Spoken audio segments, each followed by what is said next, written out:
Olá, pessoal! Tudo bem com vocês? Espero que sim. Aqui é o professor Josiano, o professor de História e Geografia. Então, pessoal, nessa aula de hoje eu quero iniciar compartilhando com vocês uma mensagem que fala o seguinte: ensina-me a fazer a tua vontade, pois tu és o meu Deus, e que teu bondoso Espírito me conduza por terreno plano. Salmos 143. Então, pessoal, nessa aula de hoje nós vamos iniciar o quarto bimestre. Então, nós vamos iniciar a unidade 4 do livro de vocês. Então, nessa aula de hoje nós vamos falar sobre o primeiro reinado. Vamos conhecer os movimentos, né, de resistência no processo de independência do Brasil, identificar, né, o contexto e os interesses envolvidos, né, no reconhecimento da independência brasileira, tentar esclarecer, né, o processo de construção, né, do Estado Nacional Brasileiro e compreender as principais características do primeiro reinado, né, e da Constituição Imperial, né.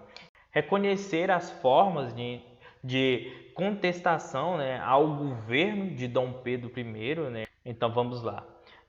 Embora o Brasil tenha proclamado a sua independência, né, em 1822, né, muitas estruturas internas, né, permanecem idênticas às do Brasil colonial, né? Em vez de um governo totalmente autônomo, né, em relação às antigas metrópoles, né, o controle do país foi colocado a cargo do príncipe português, né, o Dom Pedro I. Né. A escravidão e a economia, né, agroexportadora baseada em grandes propriedades rurais, fortes elementos, né, das desigualdades sociais permaneceram, né? Ou seja, não houve nenhuma alteração. E opinar, decidir sobre o rumo, né, na construção do novo Estado independente coube tão somente às elites, né? Continuando excluindo os povos indígenas, né, os ex-escravizados, os homens livres, né, pobres e toda a população feminina. Alguns grupos, né, resistiram ao modelo de Estado que estava sendo construído. Então vamos lá. Agora vamos falar sobre a construção do Estado Nacional Brasileiro. A independência do Brasil foi um processo diferente, né, da independência dos outros países vizinhos, né? Alguns fatores evidenciam essa diferença, né? Como a independência foi proclamada por um príncipe da metrópole, né? Que foi mantida, né, uma monarquia no Estado Novo, né? E nos demais países da América prevaleceu o modelo republicano, né? E foi preservada uma unidade territorial, né, da ex-colônia, que foi mantida o que? A escravidão. Na América Espanhola, por exemplo, né, a fragmentação originou de diversos estados independentes, né? Nenhuma dessas características, contudo, foi obtida sem resistência, mesmo, né, na unidade política, que só foi assegurada na segunda metade do século XIX. Então, como que foi essa expulsão, né, das tropas portuguesas? Para garantir a independência do Brasil e manter a sua unidade, Dom Pedro precisou expulsar as tropas portuguesas, né, que opunha ao rompimento, né, com a metrópole, ou seja, com Portugal, né. Teve também de conter, né, os separatistas, né, de diversas províncias e controlar alguns grupos contrários, né, ao regime monárquico. E esse processo de independência no país iniciou em 7 de setembro, né, de 1822. Não ficou restrito ao Rio de Janeiro, né, que era o que? A sede da corte. Foi um movimento, né, que mobilizou todo o território brasileiro, né, principalmente nas províncias do Grão-Pará, né, Maranhão, Piauí, Ceará, na Bahia, né? Como não possuía um exército brasileiro organizado, o monarca contratou, né, militares estrangeiros para enfrentar os portugueses, né? Entre eles, contratou que os mercenários, né? Que principalmente os ingleses e mercenários franceses. Então, em dezembro de 1822, né, antes mesmo de conter os revoltosos, Dom Pedro foi coroado imperador, né, com o título de Dom Pedro I, né, oficializando a monarquia brasileira, né. A capitania da Bahia foi a que mais resistiu à independência, pois ali se concentrava a maior parte das tropas portuguesas, né. Após, né, meses de confronto, né, os portugueses foram expulsos, né, em 2 de julho de 1823. E essa data, né, 2 de julho de 1823, ela é celebrada até hoje, né, pelos baianos, que consideraram, né, um marco, né, da independência da Bahia, quando os pobres livres, né, e os escravizados que tinham ajudado a derrotar as tropas fiéis a Portugal acabaram excluindo das decisões políticas regionais, né, e da nova nação independente. Já no Piauí, um dos confrontos mais violentos, né, com mais de uma centena de mortos, né, foi a Batalha de Ginipapo, né, ocorrida em 13 de março de 1823. Nos meses seguintes foram vencidas, né, as tropas metropolitanas estabelecidas nas províncias do Maranhão, né, Grão-Pará e finalmente na Cisplatina, né, em novembro de 1923, que estava, né, encaminhada assim a independência do Brasil sob o comando de Dom Pedro. Então vamos lá, agora vamos falar sobre o reconhecimento da independência. Então, um dos primeiros países a aceitar, né, a independência do Brasil, ou seja, reconhecer essa independência do Brasil, foi os Estados Unidos e Daomé, né, que é um reino da África que vendia africanos para escravização, né, e desejava manter seus vínculos, né, comerciais com o novo império, né. O reconhecimento da independência brasileira pelos Estados Unidos, né, em 26 de maio de 1824, inseriu, né, no contexto da doutrina Monroe, que se opunha à recolonização da América Ibérica por conta dos interesses, né, dos seus mercados consumidores. Já a Inglaterra, que era aliada de Portugal, mas tinha interesse econômico no Brasil, né, e assim auxiliou nas negociações, né, entre esses dois países. Em agosto de 1825, né, em troca do pagamento de uma indenização de 2 milhões de libras, né, esterlinas, né, emprestada da Inglaterra, o Brasil teve sua soberania reconhecida pela corte portuguesa, né, e pouco depois, né, por outros estados europeus. Já em 1826, né, em reconhecimento ao apoio e ao empréstimo, né, dos ingleses, o Tratado de 1810, né, que foram renovados, né, por mais 15 anos, a Inglaterra dominou o mercado brasileiro, pois a baixa tributação, né, sobre as mercadorias inglesas dificultava o desenvolvimento da indústria local. Então, com esse aumento, né, nas importações, provocou uma déficit, né, na balança comercial brasileira, né, e o que gerou a necessidade de um novo empréstimo, o que ampliando a sua dívida e a dependência econômica do Brasil em relação à Inglaterra. Então vamos lá. Agora vamos falar da organização política desse novo Estado. Então, para estruturar o novo Estado Nacional Brasileiro, era preciso criar as leis, né, que o regiam. Assim, em maio de 1823, foi formada a Assembleia Constituinte, que era composta por 90 deputados. Né? Quem eram esses deputados? Eram o quê? Os grandes proprietários de terra, né? Os membros da igreja, os juristas, os altos funcionários públicos. Né?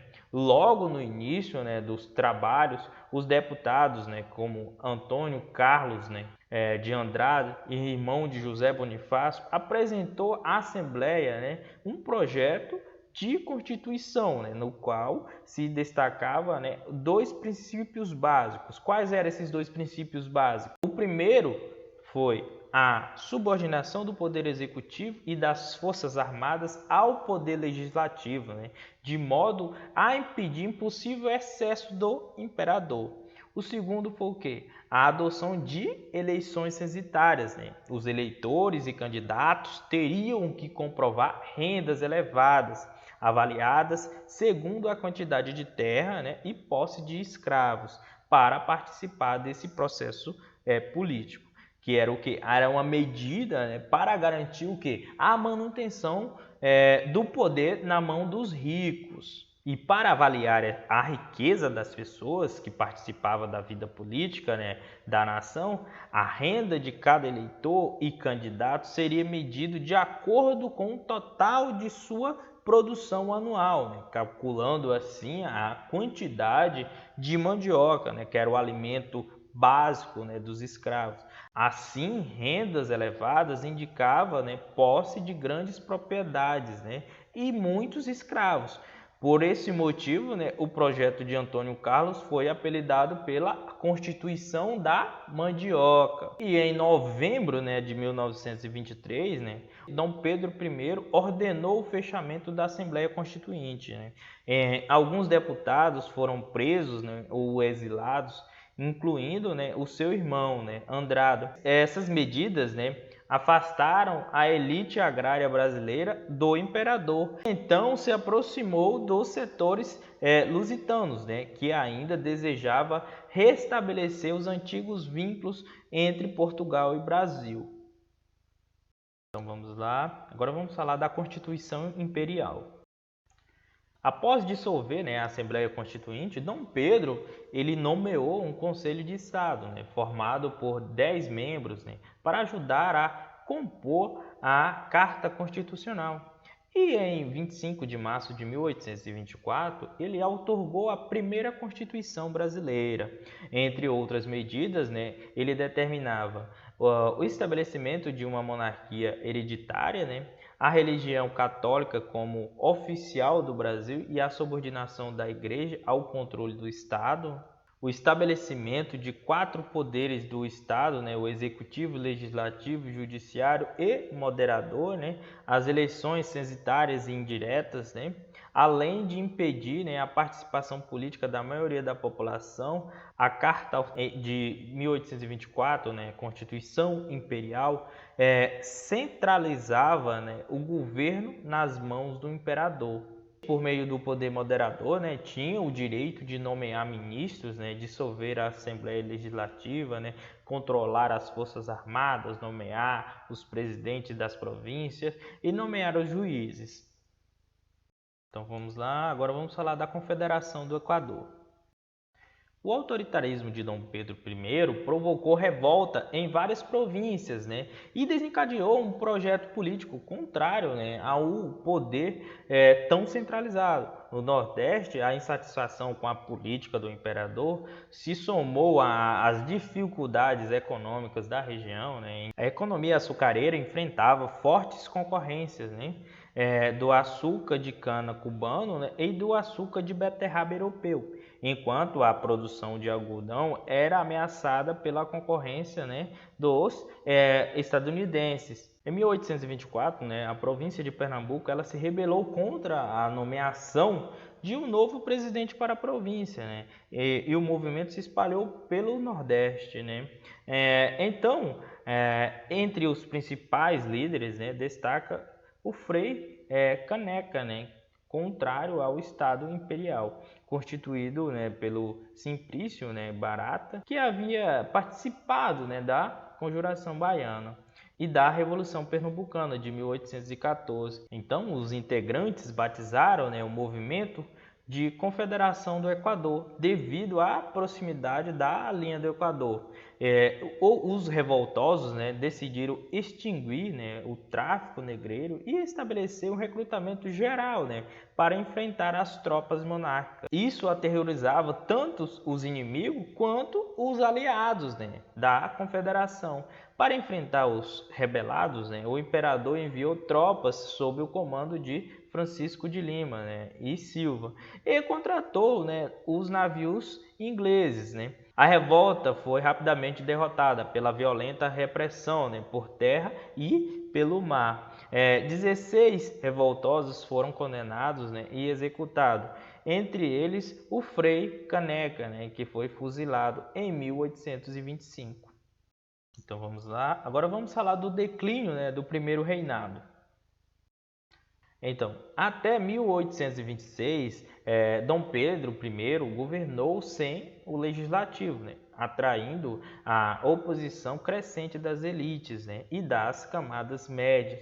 Então, o imperador ele aproximava-se cada vez mais de portugueses ligados à administração e ao comércio, né, muitos deles interessados na retomada da unidade com Portugal, aumentando mais ainda a sua impopularidade.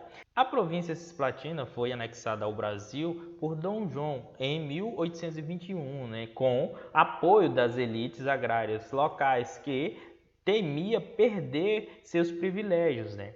Mais tarde, porém, esses proprietários, né, mudaram de posição e especialmente, né, em virtude, né, da concorrência, né, com os estrangeiros nos negócios, o agravamento da oposição do governo brasileiro deu início à Guerra da Independência Cisplatina. Dom Pedro I, né, sustentou, né, o conflito por 3 anos, né, contraindo os novos empréstimos e sofrendo sucessivas derrotas, né. E em 1828, né, a província confirmava a sua independência e formava a República do Uruguai, né, aumentando a impopularidade do imperador. A oposição ao monarca do Brasil ampliou-se em 1826, quando Dom João VI morreu em Portugal, e o fato de Dom Pedro I ser o seu primeiro herdeiro do trono lusitano despertou o temor, né, da anulação da independência do Brasil, né? Então, pressionado, né, por brasileiros e portugueses, Dom Pedro I abdicou do trono português, né, em favor de sua filha, Dona Maria, de apenas 7 anos de idade. Decidiu-se que Dom Miguel I, né, filho caçula de Dom João VI, né, exerceria, né, a regência até a maioridade da sua sobrinha. Contudo, Dom Miguel, né, proclamou-se novo rei de Portugal e Dom Pedro então declarou guerra ao seu irmão, né, a fim de recuperar o trono para sua filha. Para isso, teve de organizar e financiar tropas, né, que trouxe prejuízos financeiros ao Brasil e intensificou ainda mais, né, a sua impopularidade no país. Então vamos lá. Agora vamos falar da abdicação de Dom Pedro I. Então, em 1830, né, o jornalista liberal Líbero Badaró, né, um dos principais críticos, né, de Dom Pedro I, foi assassinado em São Paulo por aliados políticos do imperador. Esse episódio desencadeou uma onda de manifestação contrária ao governo de Dom Pedro I, né? Então, buscando controlar a situação, o monarca visitou Ouro Preto, né, então capital de Minas Gerais, e foi duramente criticado, né, pelos mineiros, que o recebeu com faixas negras de luto. E quando ele retornou ao Rio de Janeiro, seus partidários, né, o português e sua maioria, né, organizaram, né, uma recepção para contrapor a hostilidade dos mineiros, né. Tal atitude atraiu a oposição e começaram os conflitos, né, na rua entre os brasileiros e os portugueses, armados com paus e garrafas, né, o acontecimento que ficou conhecido como a Noite das Garrafas, que foi 13 de março de 1831. Para tentar resolver essa crise, né, Dom Pedro I chegou a nomear um ministério formado por apenas brasileiro, mas logo após voltou atrás. Dias depois nomeou um novo, né, gabinete composto por apenas amigos pessoais, né, o chamado Ministério Marquês, né. Em 6 de abril, né, membros da elite brasileira, né, que contava, né, com o apoio do exército e da população, exigiram a volta do Ministério Brasileiro. Pressionado, né, Dom Pedro I abdicou do trono do Brasil e embarcou para Portugal em 7 de abril. E como sucessor, né, deixou seu filho de 5 anos, Dom Pedro de Alcântara, né? Após a abdicação, decidiu-se que durante a menoridade, né, de Dom Pedro de Alcântara, o governo do Brasil seria exercido por uma regência, né? O futuro imperador ficaria sobre os cuidados dos tutores, né? Entre eles José Bonifácio de Andrada, né? E começou assim o conturbado período de regência no Brasil, né? Durante o qual, né, o controle político passou nas mãos da aristocracia agrária. Então, pessoal, para finalizar, peço que vocês façam a atividade trabalhando com documentos, né, da página 185 e a atividade da página 191. Ok? Qualquer dúvida com relação ao conteúdo ou com relação à atividade, eu estarei de plantão durante o período e vocês podem me mandar mensagem no WhatsApp, pode ser lá no grupo ou pode ser no privado, ok? Então, até a próxima aula.